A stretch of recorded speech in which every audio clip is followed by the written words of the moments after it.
Hello friends, তোমরা সবাই কেমন আছো? আশা করি ভালো আছো এই ঠান্ডা মরশুমে।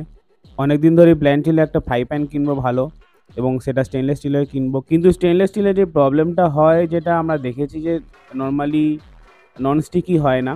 তো নন স্টিকির জন্য আমাদের একটা হানিকম এই ডিজাইনের প্ল্যান ছিল। তো অনেক খুঁজে অ্যামাজনে এই স্পাই হাইব্রিড তাওয়াটা পেলাম, যেটা একটা হানিকম ডিজাইন করা আছে। এই হানিকম ডিজাইনটার জন্য যেটা হয় কি, এটা ননস্টিকই ইন নেচার হয়ে যায়। যেহেতু ননস্টিকই, তাই তোমরা দেখতে পাচ্ছ যে পোস্টটা আমরা ভালোই করলাম, কোথাও লেগে যায়নি, তলার দিকটাতে পুড়ে যায়নি। তো তোমরা যারা প্ল্যান করছো স্বাস্থ্যের জন্য ভালো একটা ননস্টিকি কুকওয়্যার কিনবে, তারা এই স্টেনলেস স্টিলের এই হানিকম ডিজাইন কুকওয়্যারটা কিনতে পারো। তবে এই প্রোডাক্টটি স্বাস্থ্যের জন্য ক্ষতিকারকও নয়, কিন্তু স্বাস্থ্যের জন্য ভালোও নয়। এই কুকওয়্যারের সাথে সাথে মাটির কুকওয়্যারে কীভাবে বিভিন্ন সুস্বাদু রান্না ভালোভাবে করা যায়, সেই ভিডিও নিয়ে আমরা হাজির।